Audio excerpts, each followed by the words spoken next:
Mum was very like, oh, you've got a detective coming to speak to you, you're in a lot of trouble. So sat at the window waiting, oh my gosh, who's going to come? It's kind of, how much trouble am I going to be in?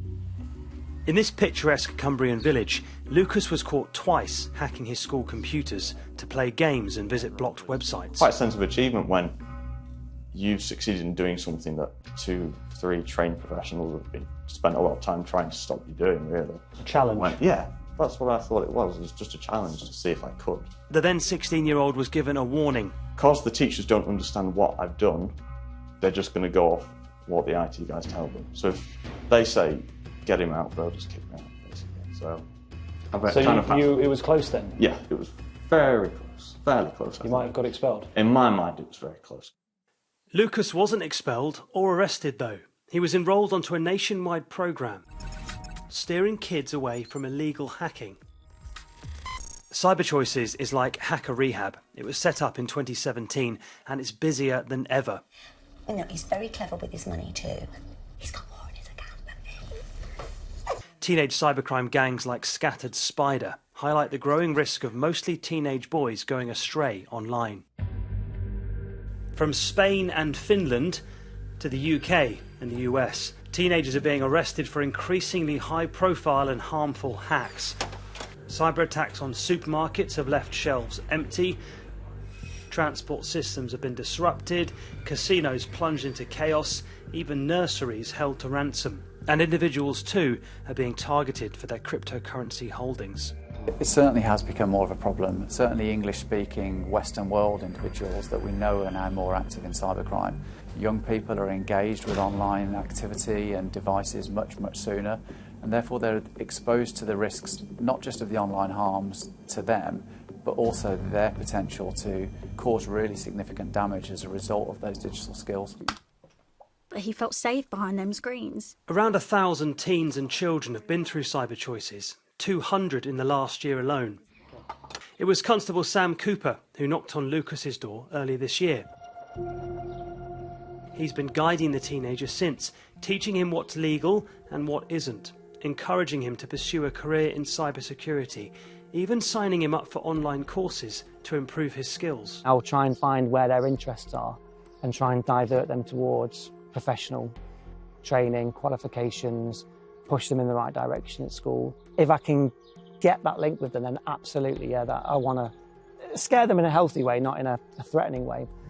There's loads of examples of teenagers or young adults or neurodiverse people who've kind of got themselves into trouble and looking like being extradited to the US. Do you think there is a pattern where there's a higher proportion of this particular offender being on the spectrum? Absolutely.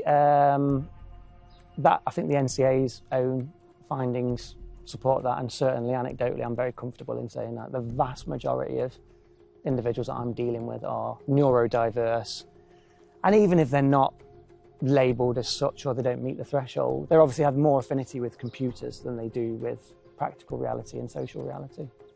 In Leicestershire, security professional Isaac is another Cyber Choices success story. Myself, I've got autism, ADHD, so I used to struggle a lot with social and other bits in my life. At 15, he hacked his school computers so he could make graphic designs like this in Photoshop. But he also found himself drawn into criminal groups online. Were you ever tempted to join them? I was tempted. I was mainly just watching, so I was in their server and they did try to get me involved, but I never really did. After the Leicestershire thing happened, I got out of that group. All right, just sending a text. But Cyber Choices is voluntary. Takes me a bit longer than you guys. And sometimes boys refuse to engage.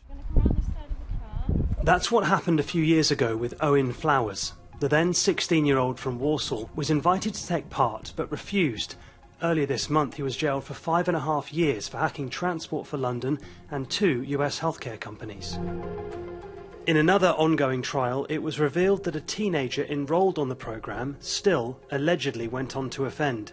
One of the things about Cyber Choices that sometimes people criticise or they worry about is that we are upskilling potential cyber criminals. What do you say to that? I can understand the argument. It is giving people education, it's giving them insight, and it's probably making them more informed. My fear is, though, that if we didn't give them something like Cyber Choices, where would they get that input and where would that input take them? Do you all have passwords? Okay, thought so.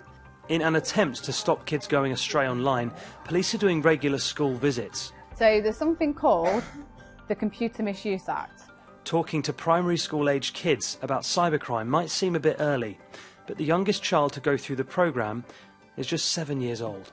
So you can, legally, have great careers in cybersecurity. What do we need to say? Thank you! You're welcome. The NCA admits that Cyber Choices can never solve the problem on its own.